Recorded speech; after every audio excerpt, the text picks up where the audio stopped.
Good evening, everyone. This is an Operations Committee meeting of the Guilford Board of Education. Today is Wednesday, October 15th, and today is one of the very first meetings starting us off on the budget for 2026-27. Hard to believe we're already here, but tonight is when we listen to you. This is an Operations Committee meeting. All right, I sound all right. We are here to listen to you tonight. This is a forum for you to speak and to let us know what you find important to input for the budget for the 26-27 year. We would love to have your input. We invite you up to the podium to speak. If you wouldn't mind, there is a pad and pen behind the podium. If you could please write your name and your address, as well as when you address the podium, if you could please speak your name and your address as well. We're going to limit comments to 4 minutes. Do we have a timekeeper? Awesome. Thank you so much. Happy. I do want to take us through a quick timeline of the budget season. Like I said, tonight starts our Operations Committee meeting. On October 27th, the Board of Ed will meet with the district leadership team, where we will hear from them as well in terms of what they would like to see in the upcoming budget. We move through November and December drafting the budget, and on December 15th is when we have a discussion with the Board of Finance to discuss the budget, and then the submitted preliminary budget and proposed bonding goes to the Board of Ed and Board of Finance on January 7th. Two dates that I want to highlight of importance. The Board of Education public hearing. Those are when we have a dialogue and a discussion with everyone from the public to discuss the budget here on January 26th and January 27th. From there, the Board of Ed special meeting to approve the budget and proposed bonding is scheduled for February 2nd. And then fast forwarding all the way to the referendum, we have a tentative timeline of April 7th. That is a Tuesday. So with that, we invite you to the podium to speak, and we will listen to you tonight.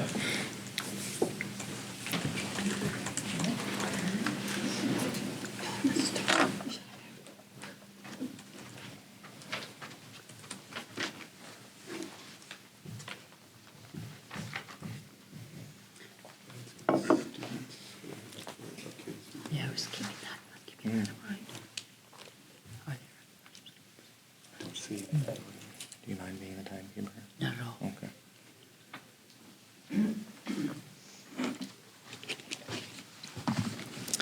Good evening, everyone. My name is Michael Faulkner, and along with Cindy, we're here to speak tonight on behalf of the board members of SEPTO, several of which can't be with us this evening as they're attending a speaking event hosted by Moira Rader. Our district's commitment to meeting the diverse learning and developmental needs of all students depends on having the right support professionals in place. At present, several critical needs exist within our special education programs that must be addressed to sustain quality services and prevent further strain on staff and students. The first of which is an addition of a speech and language pathologist, SLP, at the elementary level. The role of the speech-language pathologist encompasses the full spectrum of communication. SLPs support students in developing expressive and receptive language, social communication, and the pragmatic skills necessary for learning and peer interaction, benefiting not only students with identified needs, but also the broader classroom community. Increased caseloads have stretched our current SLPs thin. An additional elementary SLP would allow for earlier identification, more direct services, and greater collaboration with teachers, supporting both general and special education students. The second item is an expansion of behavioral supports, a full-time BCBA, and additional RBTs. While contracted board-certified behavioral analyst services have provided essential consultation, the increasing complexity and number of student behavioral needs require a consistent, full-time presence within the district. A district-employed BCBA would enhance staff access to timely support, provide ongoing training, and allow for direct observation and coaching, ensuring that behavior plans are implemented with fidelity and consistency across schools. As an example, one of our middle schools currently has access to a BCBA for half a day per week. BCBAs are highly trained and licensed professionals, independently conducting complex processes such as functional behavior assessments, which can require months of data collection and analysis. Often, a behavior intervention plan is the result of this assessment, also requiring the delicate handling of a BCBA. Our district puts significant resources into these assessments and intervention plans, but due to heavy caseloads and staffing turnover, effective long-term management of them is a challenge. A full-time BCBA would work towards rectifying this. Equally important is the need to expand the number of registered behavior technicians, RBTs, working directly with students. RBTs under BCBA supervision deliver individualized behavior interventions that promote communication, independence, and self-regulation. Having more trained RBTs embedded in our schools would significantly strengthen our capacity to support students with intensive behavioral or communication needs in a structured and compassionate way. Our district has long prided itself on reducing outplacements and serving students within our own schools, an approach that preserves community connections, fosters inclusion, and benefits our taxpayers. Strengthening our behavioral support team with a full-time BCBA and additional RBTs will ensure that we can catch up to the outpaced district needs and continue to uphold this value while maintaining high-quality, evidence-based programming. Thank you. Thank you. Thank you. Thanks. Hello, Cynthia, or Cindy Wellner, 10 Smidreth Lane, Guilford. And I am speaking as a SEPTO representative. I am the representative for Melissa Jones Elementary School. A third item that would be helpful for supporting our special education services in the district is providing a stipend for paraprofessionals serving students with more significant needs. Paraprofessionals are the backbone of our special education programs. Those assigned to students with the most intensive needs perform physically and emotionally demanding work each day. Providing a stipend recognizes the specialized skill, patience, and commitment required in these roles. It would also help improve retention in positions that historically experience high turnover that disrupts student learning and undermines program consistency. There must be a way to ensure the students with the most significant needs are receiving support from the most skilled and trained paraprofessionals, and that those staff members are being compensated for the additional challenges associated with the role. Fourth, addressing high turnover risk among special education service providers. Special education roles, including special educators, related service providers, and paraprofessionals, are consistently at high risk of turnover due to demanding caseloads, regulatory pressures, and emotional intensity of the work.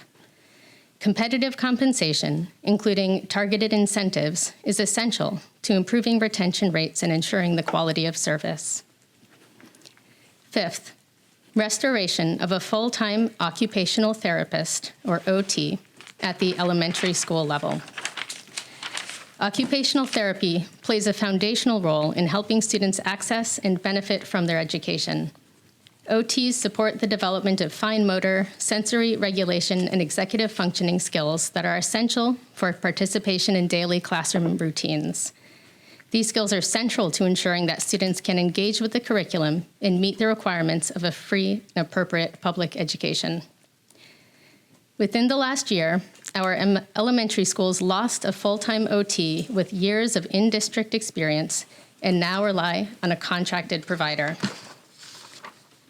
Restoring a full-time in-district occupational therapist would provide the stability and expertise necessary to deliver consistent, high-quality support that cannot be met with short-term contracted services. It would also strengthen the preventative and consultative services, ensuring that student needs are identified and addressed early before they escalate to more intensive or costly interventions. In summary, these needs are not simply about staffing numbers. They are about ensuring our district can uphold its commitment to equitable access, effective intervention, and inclusive education. Strategic investment in these areas will directly improve student outcomes, teacher effectiveness, and district-wide morale. Thank you. Thank you.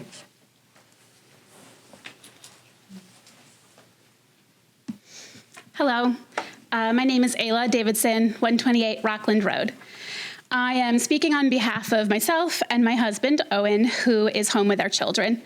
I'm here to advocate for an additional full-time speech and language pathologist for Guilford's elementary schools.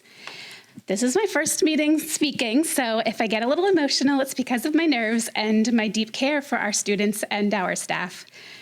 I have two boys at Melissa Jones School, one in first grade and one in fourth. My first grader receives wonderful services through Guilford Public Schools, including speech, occupational therapy, social skills, and BCBA support.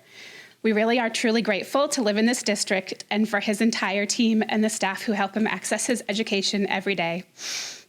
Last April, my son was diagnosed with childhood apraxia of speech, short for CAS. It's an oral motor planning disorder where the brain struggles to send accurate messages to the mouth, and so to produce sounds correctly, and this leads to unintelligible and inconsistent speech. Children with CAS require a specialized speech therapy focused on oral motor planning, and best practices for children with CAS involves short, frequent, consistent sessions, ideally 4 to 5 times per week. This simply isn't possible with our current SLP staffing levels. The shortage of speech and language pathologists at the elementary level has meant my son has received less frequent and less individualized speech therapy than he needs to meet his goals. We had a very difficult transition to kindergarten due to his communication and language challenges, which are skills that are essential for adjusting to the classroom, making new friends, and developing the literacy and academic foundations. When SLP caseloads continue to grow across our 4 elementary schools, it strains schedules, limits consistency, and increases travel time. It's not a sustainable long-term arrangement and may lead to higher turnover as SLPs seek positions with more stable assignments. Ultimately, our students, especially those who rely on consistency to make progress, are the ones most affected. Thank you for listening and considering an increase in speech and language pathologist support in our elementary schools. Thank you. Thank you.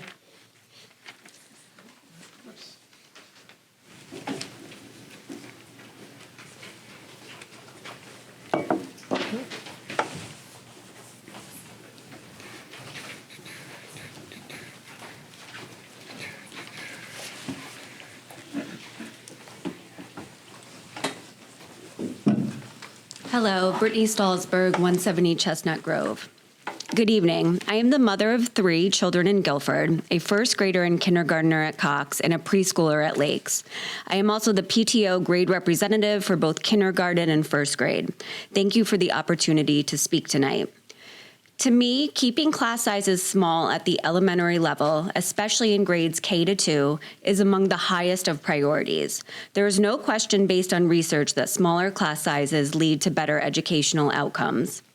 Currently, the Cox first grade has 2 classes of 22 and 21 students, which represents a huge increase from the class sizes they had last year. Unsurprisingly, these large class sizes have created a less than ideal learning environment. Last year, when my son had just 13 students in his class, he came home every day excited about what he learned. This year, when we ask him about school, his top-of-mind answer is always something about who got in trouble today or how often the teacher had to remind students about the rules and expectations.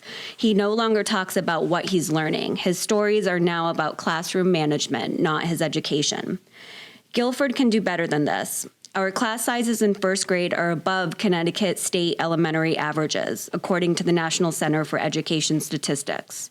Many of us moved here specifically because of the school system's excellent reputation, but our actual experience is falling short.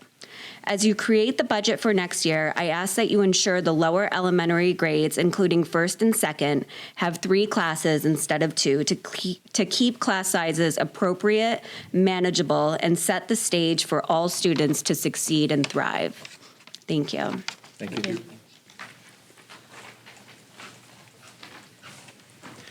Hi, my name is Doug Nejame. I live at 19 Old Quarry Road. We moved to Guilford for the school district, and we appreciate the wonderful leadership that you all provide.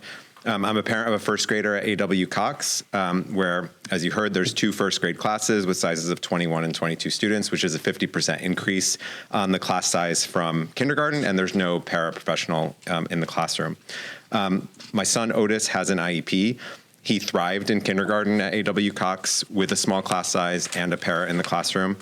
I am well aware that higher grades are likely to have larger classes, but I'm here to ask you to ensure the necessary staffing for these early grades that are so crucial to children like Otis being able to have good educational outcomes. And so I'm urging you to provide for 3 second grade classes next year at Cox, as well as in first grade and kindergarten. That would allow the class sizes to be closer to our expectations and the recommended numbers from the NEA and the DOE. Smaller class size seems especially critical for children at these younger ages. I spoke at a meeting last year about cell phones, and so I thought, given that this is still on the topic, I would at least express support for a full cell phone ban, which I know is one of the recommendations you're considering. As the experience of other districts teaches us, the most effective approach is to collect phones at the beginning of the school day and keep them inaccessible until dismissal, including during lunch and breaks. I realize the cost of doing this is more significant than not doing anything, or some of the other options on the table, but it seems well worth it for the learning experience of our children. Thank you so much for your time. Thank you. Hello, Carrie Gilhooly for Oakwood Drive. Good evening. I'm the parent of 3 young children who will be in Guilford Public Schools for many years. My oldest is a first grader at A.W. Cox, and my middle daughter is in her second year of pre-K at Guilford Lakes. I'm here tonight with 2 concerns about the 26-27 budget that directly affect our youngest learners. First, class sizes at A.W. Cox, especially in the first grade. Last year, as you heard, kindergarten classes were 13 and 14 students. This year, sections have been reduced and are up to a 50% increase. Additionally, our numbers, 22 and 21 students, are 18% above the district average for first grade, as reported last night. Neighboring districts, such as Madison and Region 17, keep K2 classes at or below 20 students. And in Milford, where I work, the board has made it a clear priority to stay under that number as well. Smaller class sizes make a huge difference for early learning and safety. Even with smaller classes last year, my daughter was physically harmed by a classmate on 4 occasions. These were physical incidences that occurred between February and June. I was not aware of anything. She was not sharing anything prior to that. This is a 5-year-old reporting this. I can only imagine the additional challenges that teachers face this year, managing 22 students and with less time for instruction, more for behavior management. Smaller class sizes in the early years aren't a luxury. They're essential for success and safety. My second concern is the change in play-based specials at Guilford Lakes. Last year, preschoolers worked with certified PE, art, and music teachers. My daughter loved learning games with Coach D and creating art projects with Mrs. Galehouse and singing songs with Mr. Kleiner. I could see the continuity between the preschool and the kindergarten work that was coming home. This year, families learned weeks into the school year that those specials were replaced by a play-based model, often using videos for movement and music. While the teacher facilitating is doing her best, she is not a certified specialist, and it is not fair to expect her to replace that expertise. I value play, but it already happens every day in that classroom. What's missing now is a specialized instruction that builds creativity, coordination, and hands-on skills. It's also very troubling that Calvin Leap Preschool still offers certified specialists, while Lakes does not. That inequity should not exist within one district. In closing, I respectfully ask the board to prioritize 2 things in next year's budget: smaller class sizes for A.W. Cox K2, and certified art, music, and PE specialists for Guilford Lakes Preschool, just as LEAT students receive.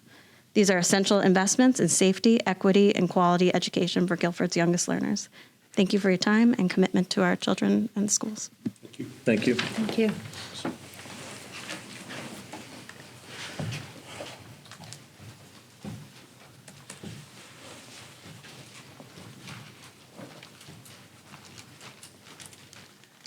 Good evening, everyone.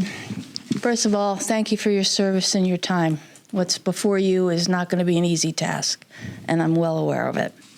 I'm here to make a comment and then a budgetary request. The first thing I would like to ask is if we could redo the school calendar.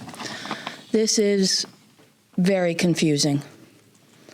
There's too many color codings, there's too many acronyms. Less is more, in my opinion. My other comment is there are 22 early dismissal days throughout the school year.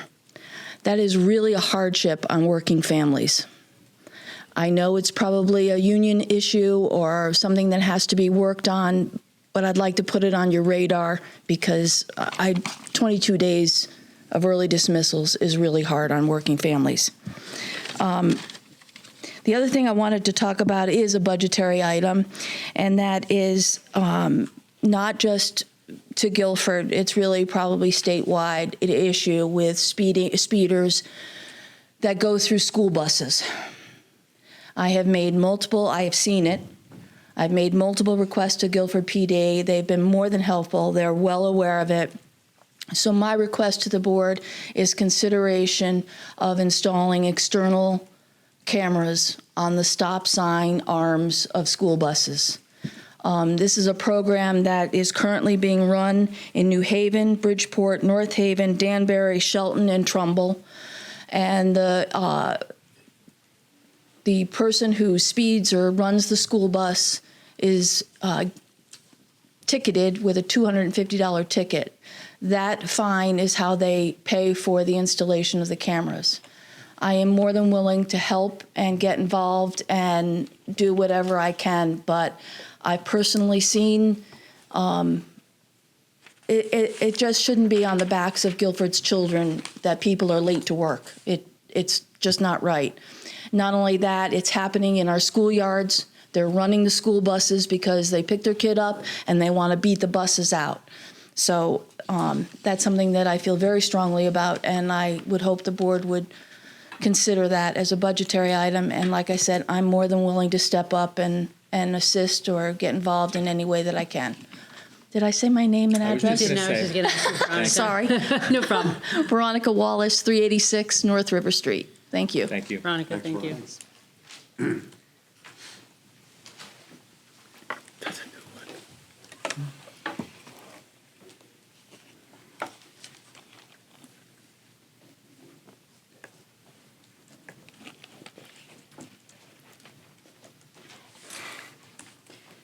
Alyssa Stevens, 135 Millstone Drive.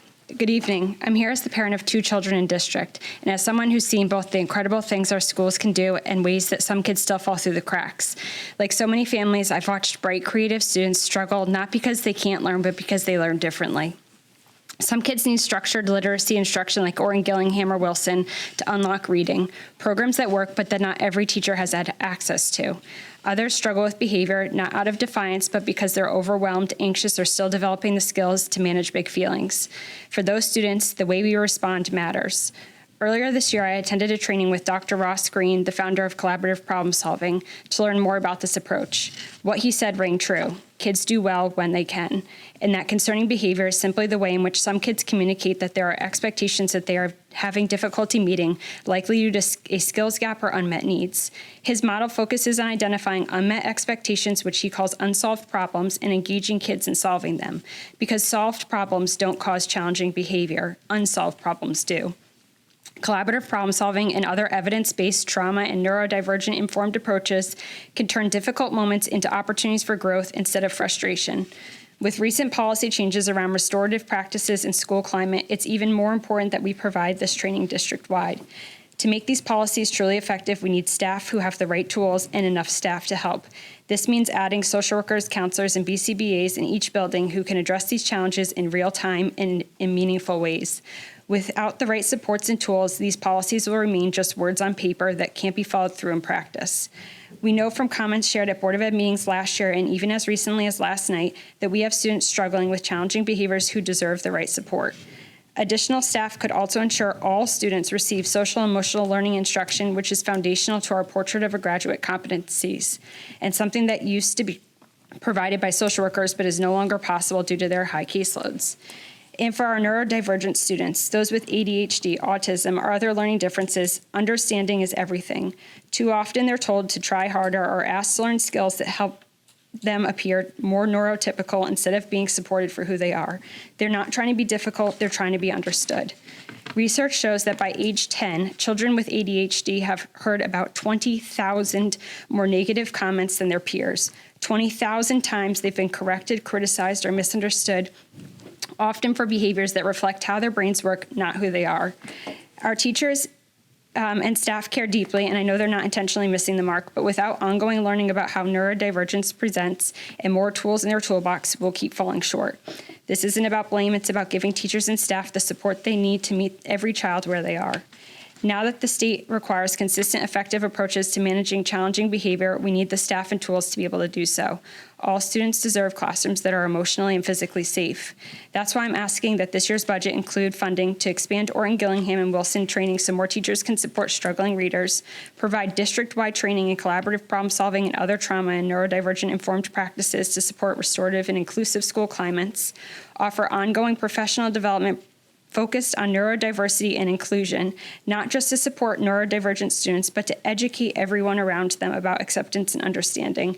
Add social workers, counselors, and BCBAs in every school to support students and staff in implementing these practices effectively. These aren't extras, they're essentials. Our teachers want this knowledge, our kids need it, and our community deserves a school system that meets every child where they are and helps them thrive.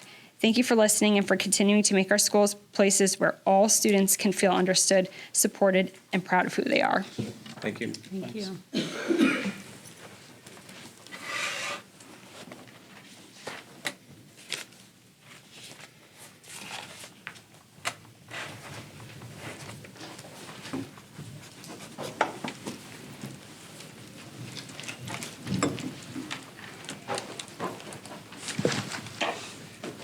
Good evening, members of the board, Dr. Freeman, and members of the Guilford Public Schools community. My name is Nate Jacobson, 1470 Long Hill Road, and I am a member of Guilford Activates, the alliance committed to improving vitality, activity, togetherness, and empowerment for students. And an acronym, Activates is a group of roughly 20 students and community members advocating for the Guilford Fitness Center.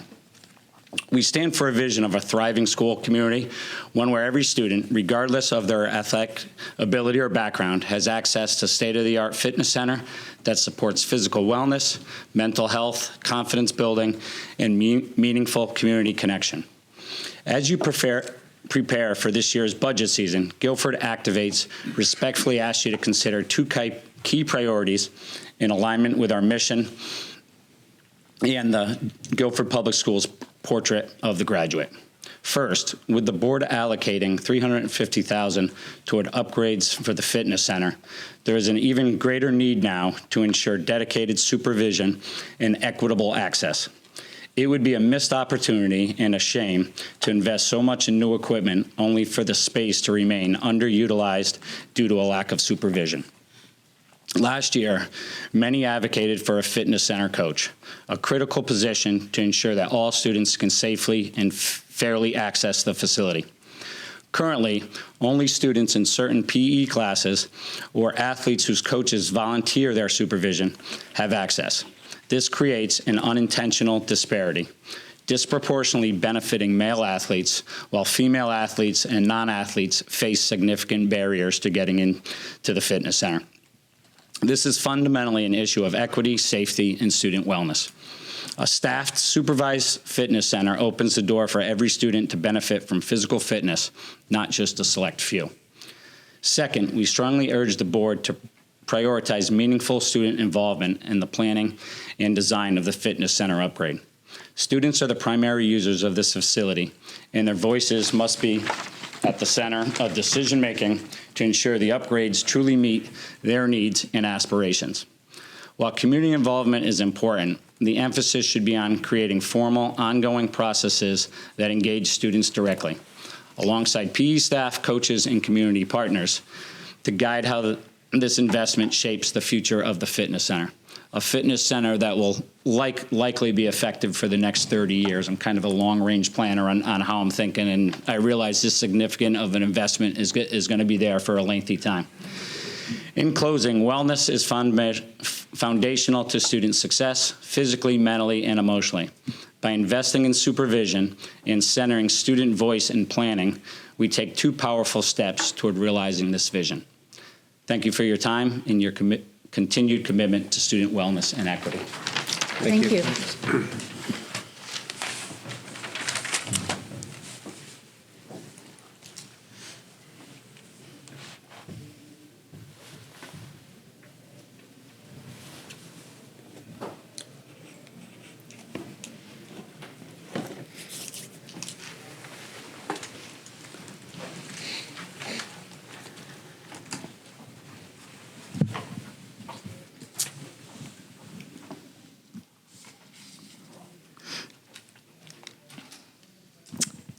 Hello again. Polly Reeder, 280 Sage Hollow Road. I wanted to raise, again, what Dr. Freeman had repeatedly raised last year during the budget process, which is now there are these, I think, more than one perhaps, AI programs or whatnot that you can run to gain efficiency in the busing system for the entire district, which is, of course, a very, very costly part of the budget. So that would be efficiencies in not just money, but in time. And I just don't see why it's not something that we can move ahead with. It seems like it would be a smart move at this point. And I would advocate that that be done while a working group is looking at implementation options to actually fix the biggest problem that our district has, that's been this big white elephant that nobody will talk about for years and years and years, of the high school start time issue. The last time that was addressed was 2017 to 2018, which is like eons ago now, way before the pandemic. People didn't really talk about mental health that much back then. The students had things a lot better back then. Things have only gotten worse and worse. So I really think that, and like we've seen with the cell phone policy issue that is still dragging on. And a lot of that has been pretty clear about what to do for quite a long time. The science and the facts are much more clear with regard to the teens' need for sleep. And we have our kids trying to survive with a chronic lack of sleep.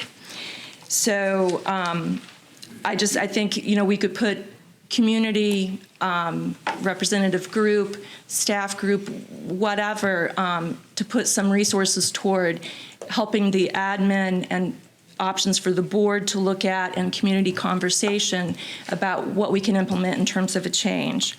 Because one is, years and years overdue.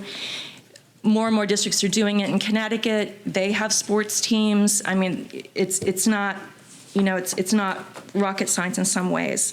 But I also wanted to, though, to say that a lot of the reason for this, just to say again, is, we have our kids, our teens especially, that they have their whole day undermined.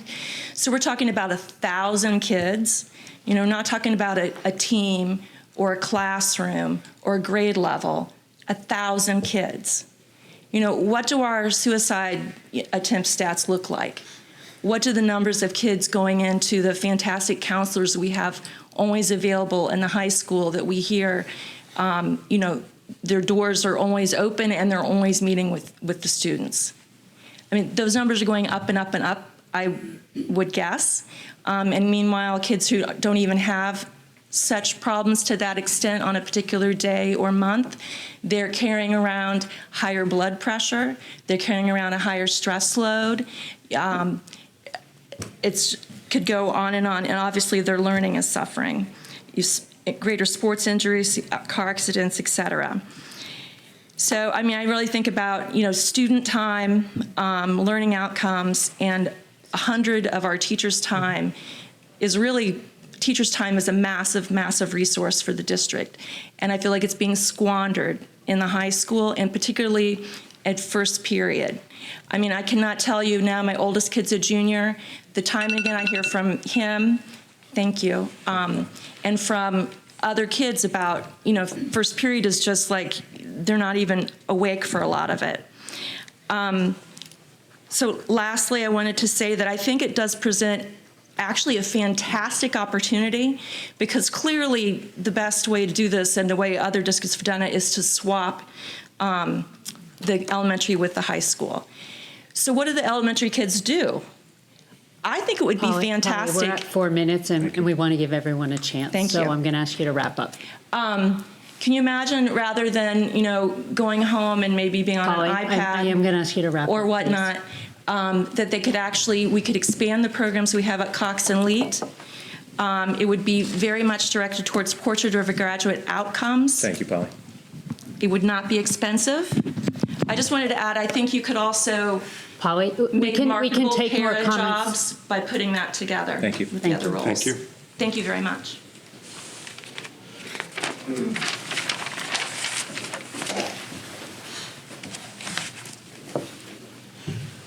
Anyone else? Last call? Okay. Seeing none, we will wrap up. Again, to reiterate, thank you. This starts the budget process. Again, we are all readily available. Emails, public meetings, please let us know. To reiterate again, through the budget process, the next two important dates for the public are January 26th and January 27th. That's a Monday and Tuesday evening here at the high school. We look forward to hearing from you. Any other further comments from the board? No, just reiterating your thanks that people are coming in and letting us know what they're thinking and providing us with that information. Yeah. Yep. Do we have a motion to adjourn? So moved. A second. Second. All in favor? Aye. Aye. Thank you very much. Thanks so much.